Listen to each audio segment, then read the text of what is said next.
Welcome to Paris. We're here in the spring, which is one of the best times to visit. And in this video, we're going to show you beautiful parks, lovely cherry blossoms, cute cafes, and much, much more. We're here for a few days. Today is really nice weather, but the next few days could be a bit rainy. Nevertheless, we'll find some amazing things to do.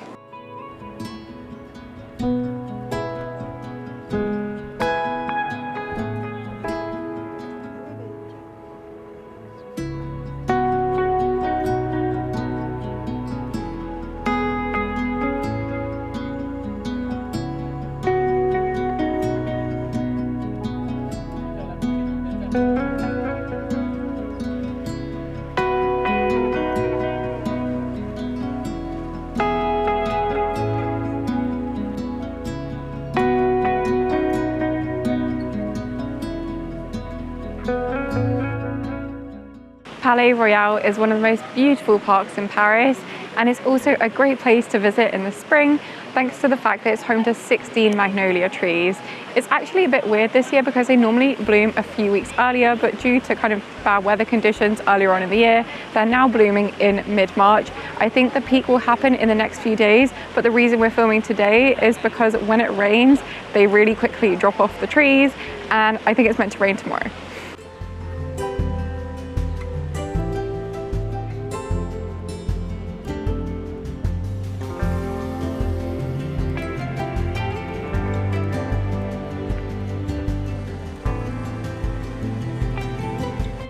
We've come to Palais Royal for lunch. We've actually just picked up some picnic supplies at nearby Rue Sainte Anne because that's the Japanese district of Paris. So I'll show you what we got. Some edamame, a sakura mochi, which is definitely in season right now, a red bean pancake, and 2 onigiri each. We went to Omusube Gombe and we also went to Aki Bakery.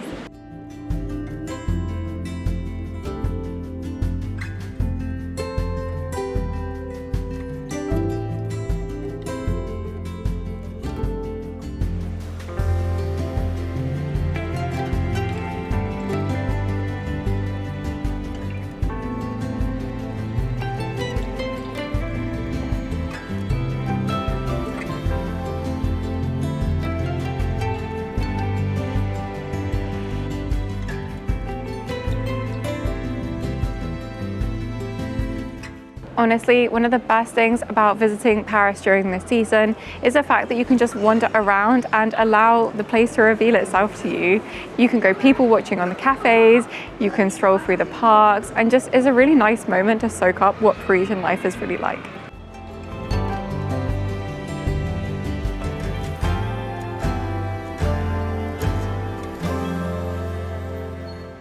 Galerie Vivienne is one of my favourite covered passages of Paris. It lies in the 2nd arrondissement and is full of independent boutiques and shops.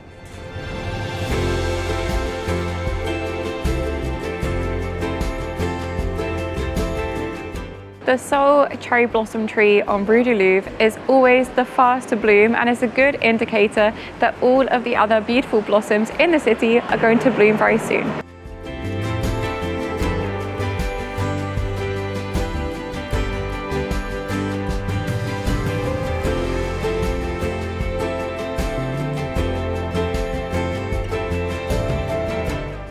Rue Montorgueil is a semi-pedestrianised street in the 2nd arrondissement. It links Châtelet to Sentier, and it's honestly a very great place to come in the early spring because this is a place where you can sit out on the many terraces at all of the cafes, shop for local produce. They even have the oldest patisserie in Paris on this road. So it's just really lovely to wander along, to go people watching and eat some local snacks.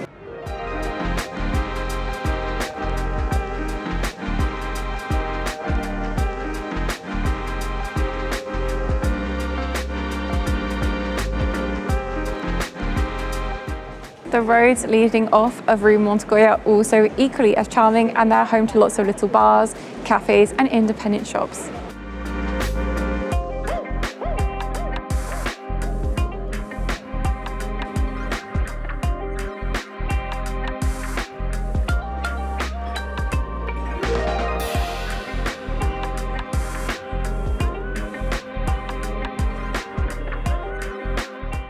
something that's really good about coming in the spring is that you'll actually get to go to the markets and enjoy them. Because when you're going to the markets in the winter, it's really cold, windy, blustery, and it can be hard to actually have a peruse of the wares without feeling super cold. And so this is definitely the perfect weather to peruse some stalls.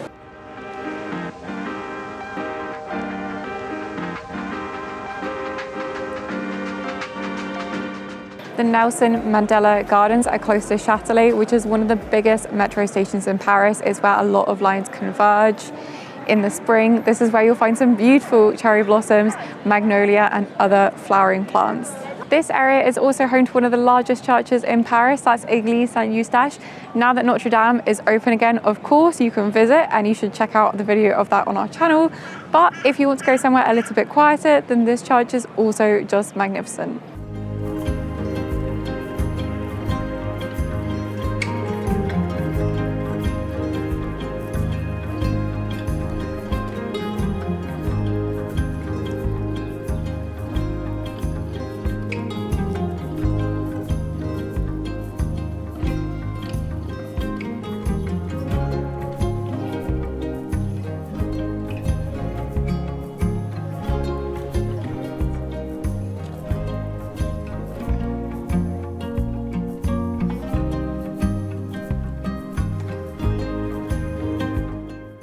So we've just arrived at a cafe with my good friend Hilary, who is going to be showing us around a local market. Now, who are you, Hilary? Because obviously I know who you are, but... I am an American. I have lived in France since 2016, and markets are truly my happy place. So I'm at markets all the time, and I'm so excited to share it with you. So before we actually get to the market, I have a few questions I kind of have because I'm not really a season market goer at all. Do we need to have cash with us, or can we just use our cards? Cash is always a good idea, but a lot of vendors will take card, but there will sometimes be a €10 credit card minimum. And something that I've seen in other countries, but not necessarily France, is can we haggle? Is that a done thing, or are we not meant to? What do you think? I personally don't do it. I don't know if it's normal or not, but I find that the prices are so reasonable, and these are also really small, independent, local producers. And there's a credit card minimum, so yeah, I just buy my groceries. Ah, the smell of the market, amazing. So how can we know if we found a good market? What kind of market do you recommend? Things like that. I think there are local producer markets all over every neighborhood or arrondissement in Paris, and there's so many to choose from. But you personally come to the same one just to meet the local vendors, and you get like more of a rapport with them, I guess. I come to my neighborhood market, but my neighborhood, there's actually 3 that are within walking distance of me, and they run on Tuesdays, Thursdays, Fridays, and Sundays. So I always have a nearby option. Okay. Right, let's go and pick up some supplies, especially because we're having our apéro tonight. We are. Everything looks so good. I don't know how you choose between whether you get mandarins or tangerines or oranges, because I guess it just depends on what you want the day. Exactly. I never know what I want until I see things. And I guess the market changes throughout the year too, because it's very seasonal in France. Like, people definitely follow selling what's in season. It's not all from greenhouses or whatever. This is honestly one of my favorite things. And right now we're in March, so we're just starting to get the spring produce. And earlier this week was the first time I saw the asparagus come out. I'm in heaven. I'm so excited for the asparagus season. And something that I actually noticed about French asparagus is it's often white, because you think of green asparagus, but I guess here it's like the white one is super popular. I did not even know that white asparagus existed when I lived in the US, and it's so big here. It's a very classic vegetable for French dishes, and it's been really fun to experiment with those recipes. Those tomatoes look so good. C'est pas la saison, madame. Sometimes I'll ask for produce that is not in season, and I don't know it's not in season, and the vendors will yell at me and they'll go, "C'est pas la saison, madame." It's very embarrassing. Je suis à vous dans 30 secondes. Okay, pas de souci. Do you put the produce in your bag and they just remember what you've bought? Yeah, or they add it up on the till as they go. Je vous écoute, madame. Oui, un carotte et un poivron rouge, s'il vous plaît. Carotte combien? Juste un. Une Deux. Une carotte. Sont petites, j'en mets 2? Oui, ça va.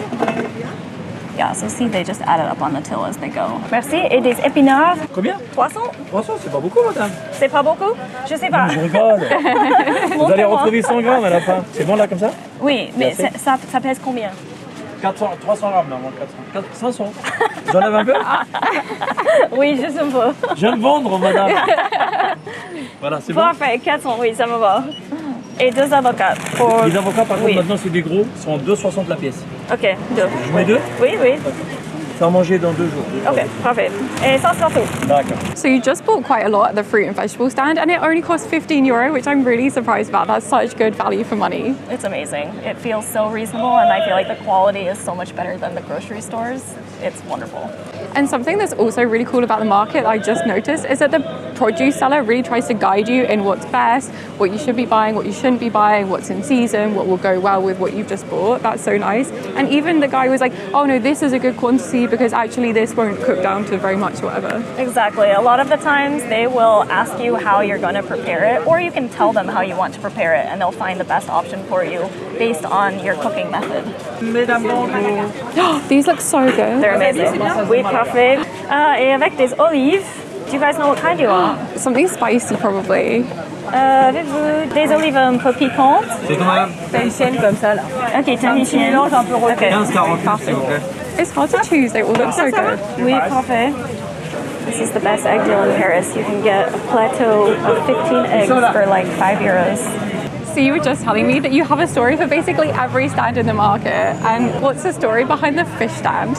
Most of my stories are embarrassing because I learned how to work the market by doing and making mistakes. So this stand behind us is where I bought, on accident, the most expensive salmon of my life. I was mortified when they handed me the bill, but they'd already cut and packaged the fish.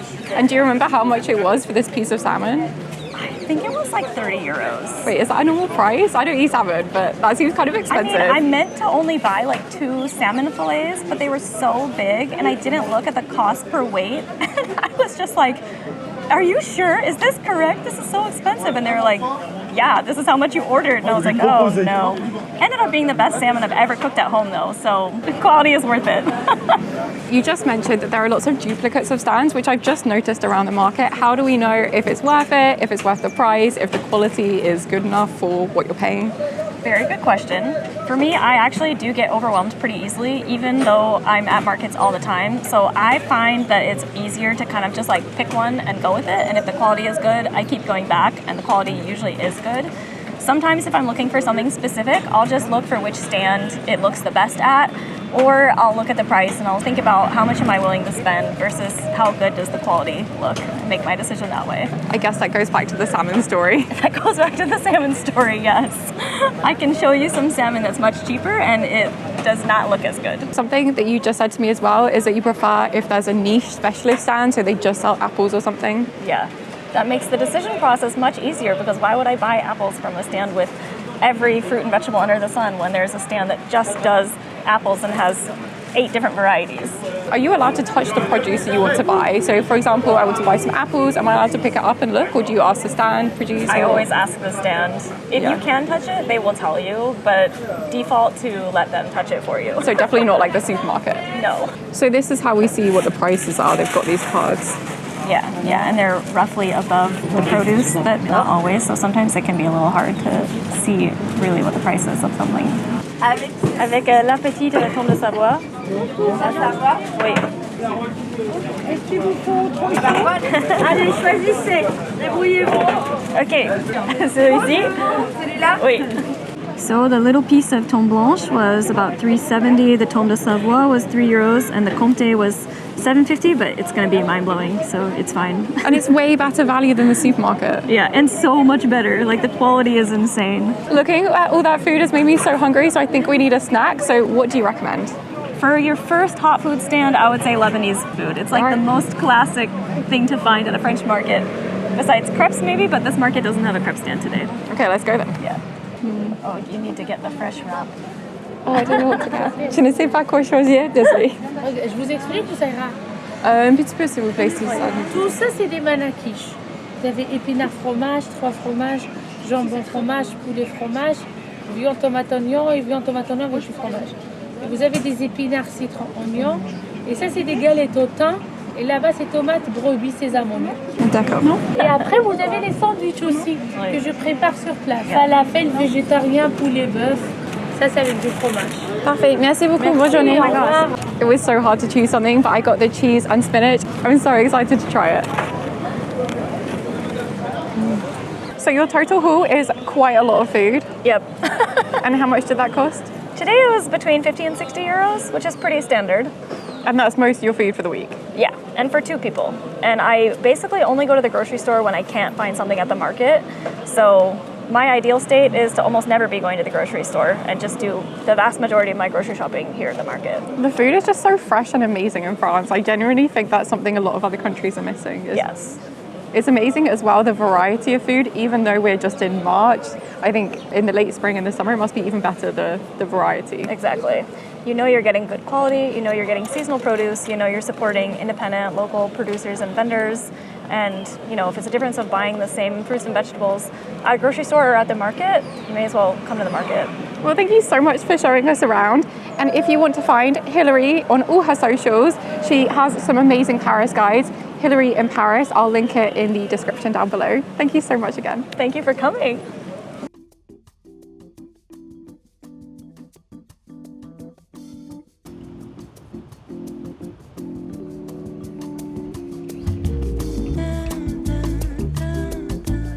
Brocantes are a huge part of French culture, and a really good way to find a weekly one which takes place every weekend is to go on spam.fr. That's a real website address, and if you go on here you'll find the moving brocante which takes place every weekend of the year.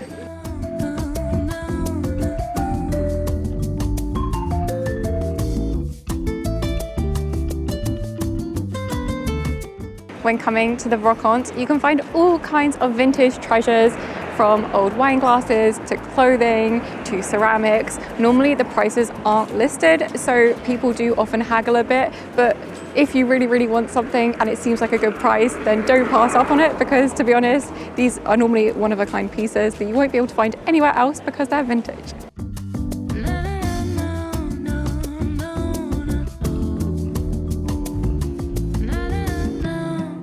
This is Le Marais, and it's so called because back in the Middle Ages it was just a piece of swampy marshland. That was until lots of people started moving to this area, the well-to-do, because the rest of Paris had become very busy and congested and dirty.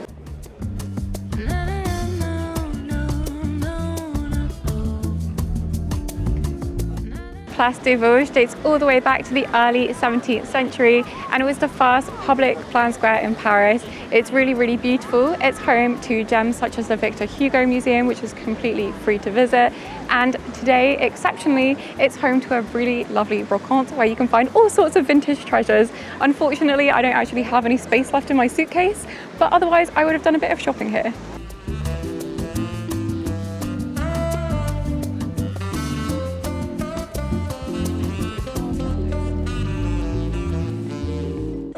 Despite being a really touristic area, Place des Vosges maintains a lot of local presence. This is a lovely spot to come and hang out, sit with your friends on the grass, enjoy a picnic, and just soak up the spring sunshine.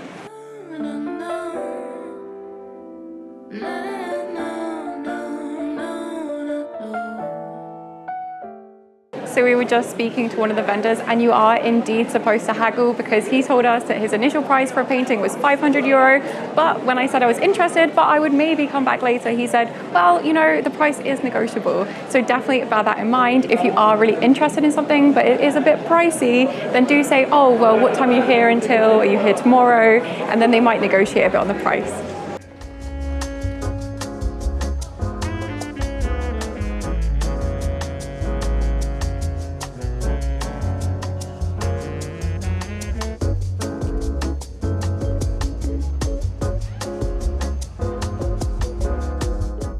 I think my favorite thing about exploring Le Marais is getting to see all of the medieval history that's contained within this area.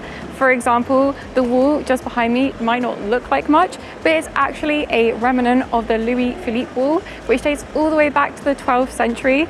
And it's actually the first city wall of Paris that we know the exact location of. There were previous walls around the city, but we actually have lost them to time.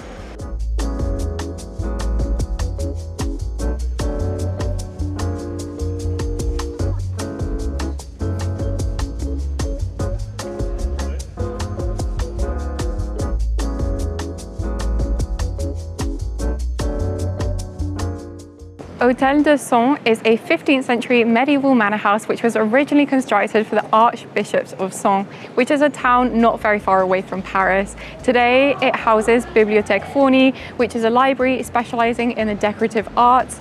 This building is just very, very beautiful architecturally, and it's also home to a cannonball which was embedded during the French Revolution.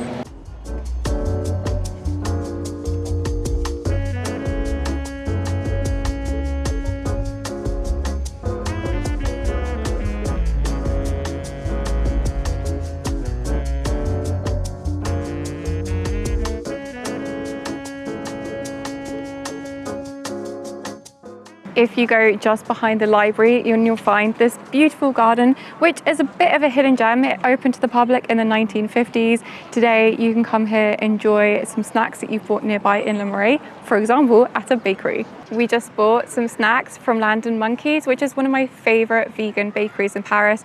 They actually have several branches across the city, but this one in Le Marais is super convenient. We got sandwich, a focaccia, and some other snacks. This is the Parisian. It's one of the most popular sandwiches sold in boulangeries across France. It normally consists of ham, butter, bread, and maybe a gherkin or two. Because this one's vegan, we're not actually sure what it will taste like, but I'm sure it'll be good nonetheless.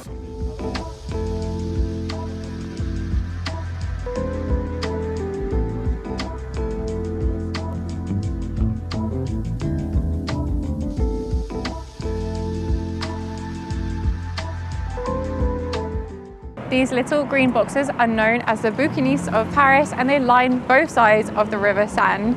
It's often said that the Seine runs between two bookshelves because of the prevalence of these green boxes. They're often open in the spring, summer, autumn, and the sellers sell things like vintage postcards, magazines, and old books. So they make for a great souvenir if you're coming to Paris.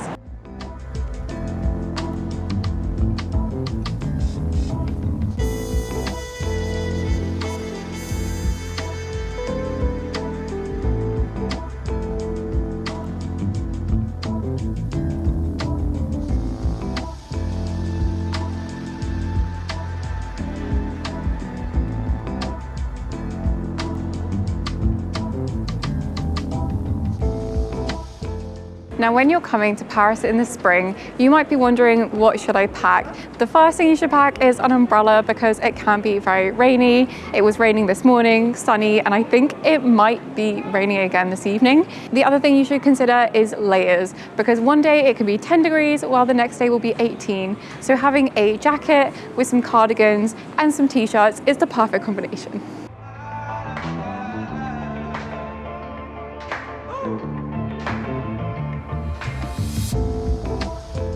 If you happen to be visiting during Magnolia season, then the one place you should definitely head to is Hôtel de Ville. This is the main town hall of Paris and overlooks the River Seine.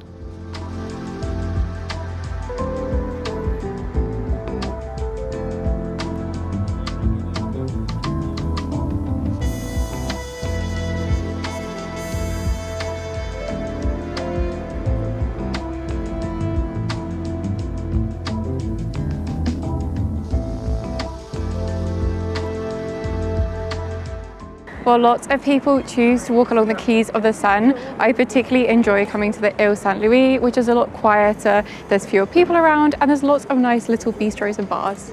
This is one of 3 islands which can be found today on the River Seine. There's the Ile de la Cité, which is home to Saint-Chapelle, Notre Dame, all those attractions. There's the Ile aux Cygnes, which is a natural man-made island in the 15th. And then there's this one. We actually have a full guide to all 3 on our channel.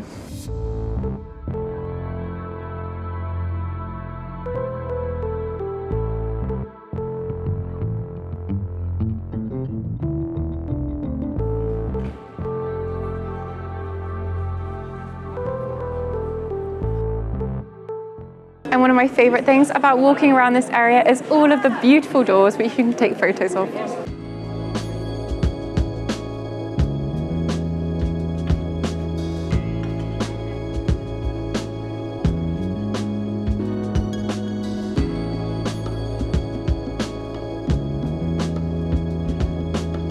Ile Saint-Louis is also famous because it's home to Bertillon, which is a really popular ice cream.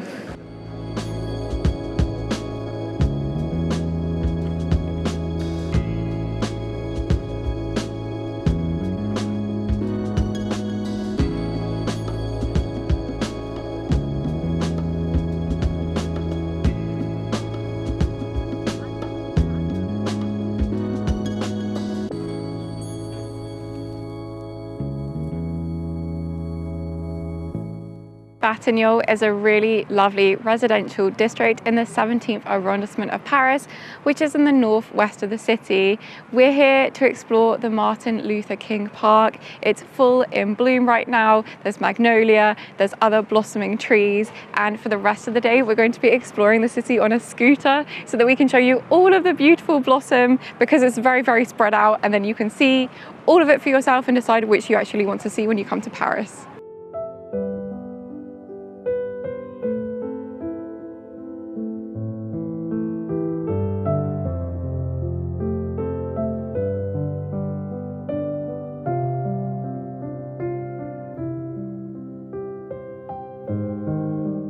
One of my favorite parts about coming to this specific park is that you get a section where it's all blooming magnolia trees, and then in another section of the park again there's a lot of cherry blossom trees, so you get to see pops of pink, white, pale pink, dark pink, every kind of flower you can imagine.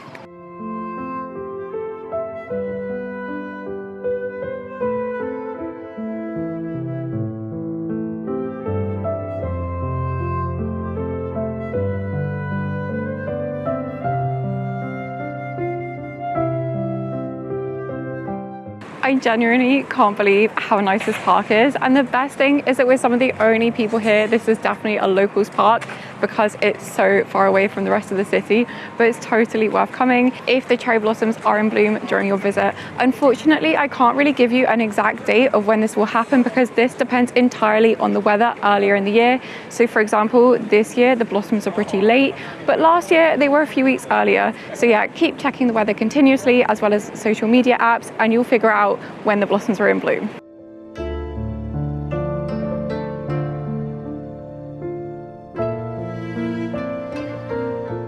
As much as I would love to stay here all day and admire the blossom, we have several other spots on our itinerary for today. So first, let's go and get coffee and then get our scooter so we can carry on with the day.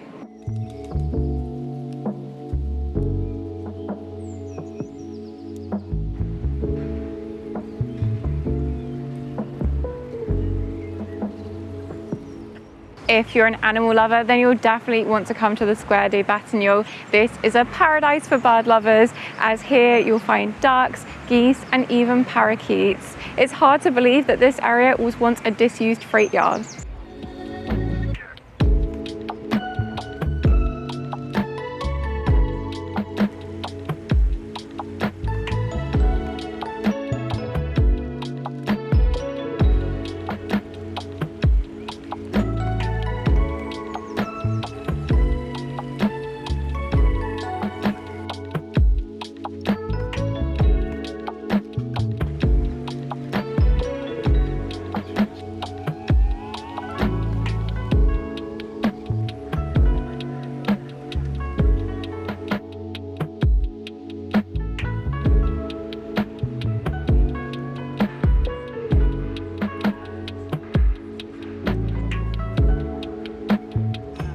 My favourite specialty coffee shop in the 17th arrondissement by far is Dose. They actually have this lunch formula where you can get a coffee or another cold drink and a hot meal for just €13 per person.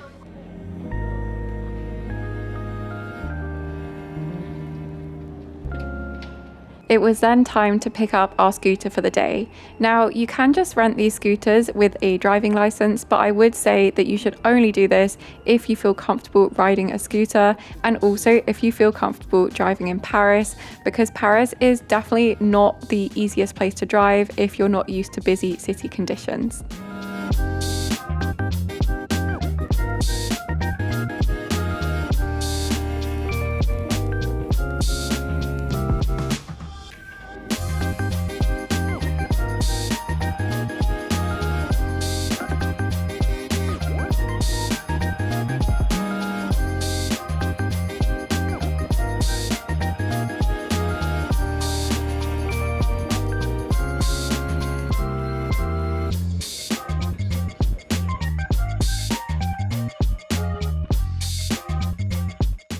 if you want to get amazing close-up views of the Eiffel Tower, then I really recommend coming to Trocadero. This area is always teeming with tourists, but you get amazing views still because it's so high up above you. I also recommend coming here very early in the morning, i.e. at sunrise, for really beautiful views of the Eiffel Tower with hardly anyone else here. If you want to look at what that looks like, you can check out our 48 hours guide to Paris.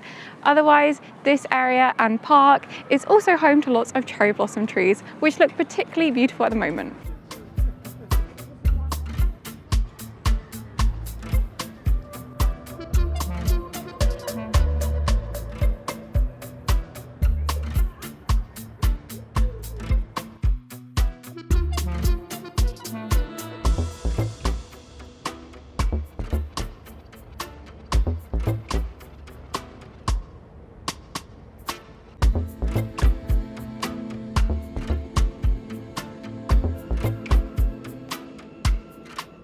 Although obviously you can get very similar views by walking, there's just something really magical about being on the back of a scooter and driving past the Eiffel Tower.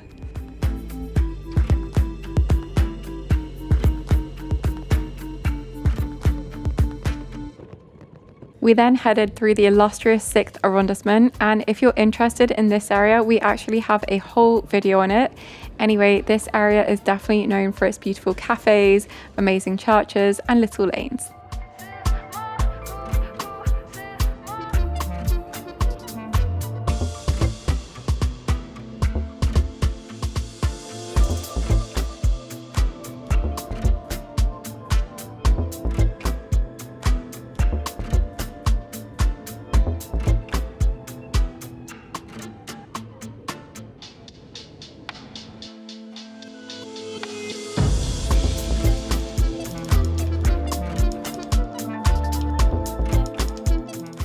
This is Square Reni Viviani, and it's located in the Latin Quarter right next to Shakespeare and Company. One of the best things about this square is it gives amazing views onto Notre Dame Cathedral. It's also home to some very early blossoming trees. It's actually the end of these blossoms right now, so we can only see a few still on the trees, but there's lots of petals on the floor. I really like wandering around this area on foot, and if you come here in the summer, you can enjoy some roses.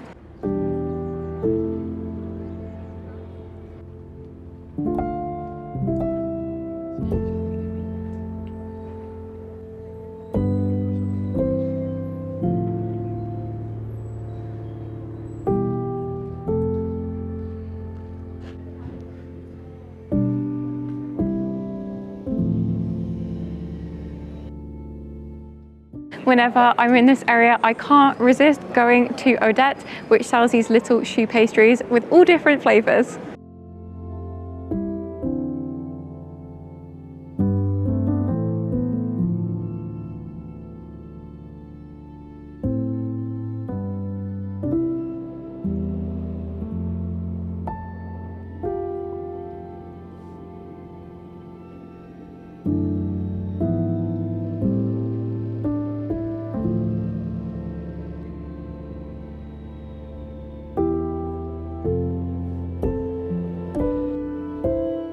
The Jardin des Plantes is this really lovely botanical garden which has been open to the public for over 400 years. Right now we can hear all the birds chirping. I hope you can hear that in the audio. And it's also time to try our pastries. So let's go and find a bench.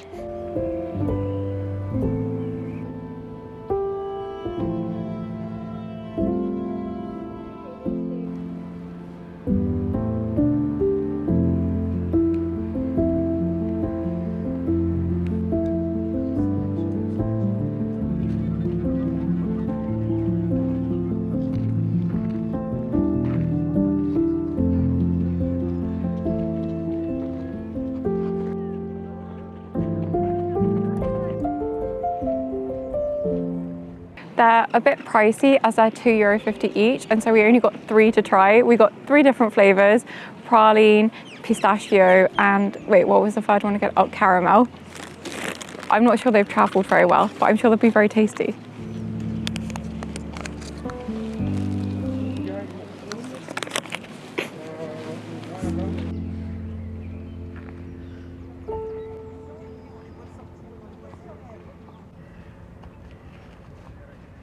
One of the best things about coming to the Jardin des Plantes during the cherry blossom season is you get to see all different kinds of flowering plants from all over the world. For example, this particular variety is from Japan.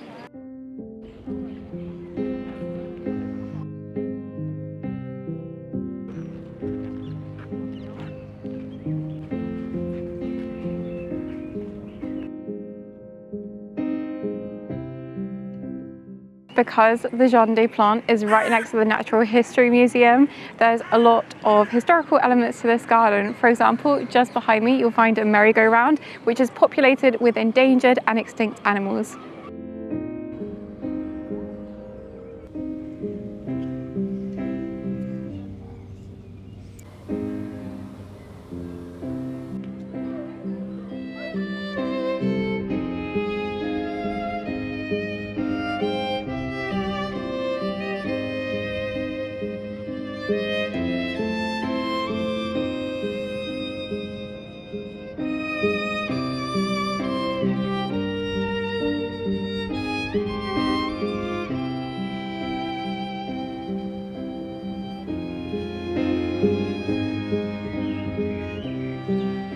We've just arrived in Butte Bergère. This is a really nice micro arrondissement in the 19th. It's got a really local residential feel. There's hardly anyone else here, and it's made up of just 4 streets which sit up top of a hill. And the best thing about this area, if you make it to the top, because there are quite a lot of steps to climb, luckily we have the scooter, you have amazing views onto the Sacré-Cœur.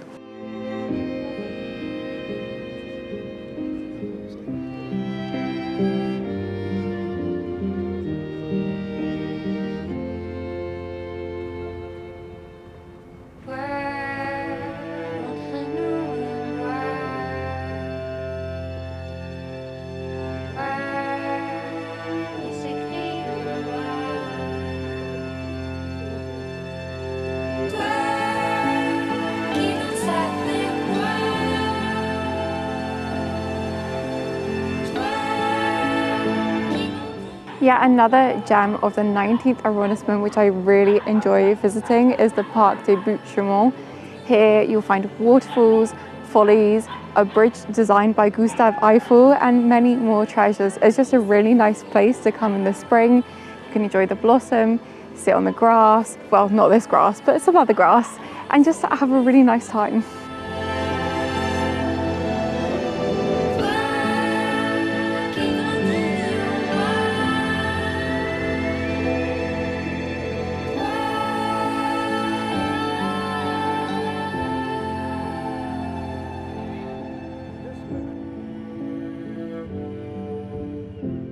Unfortunately, apparently the temple and the bridge are too dangerous to go on. They're structurally unsound for the public to visit, and so the city is looking for solutions to renovate them. But it says here that the work's going to begin in 2024 and it's now 2025, so hopefully one day they'll be restored. I remember walking here as a student, it was very nice. The rest of the park is still lovely though.